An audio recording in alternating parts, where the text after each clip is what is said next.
આગળ આવી जाइए नाना काका गांव से शशि और नाना काका ने क्या वेतर में से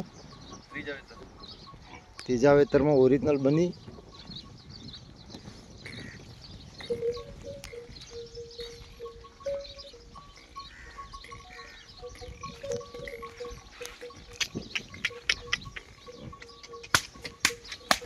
नाना काका કેટલું दूध આપ્યું હતું બીજા વેતરમાં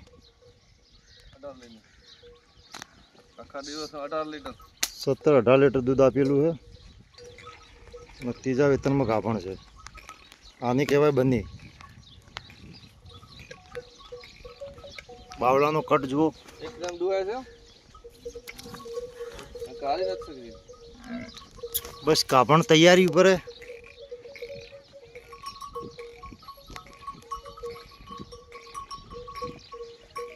બની કેવી લાગી કમેન્ટ જરૂર કરો શીંગડી પણ એકદમ પરફેક્ટ ઓરિજિનલ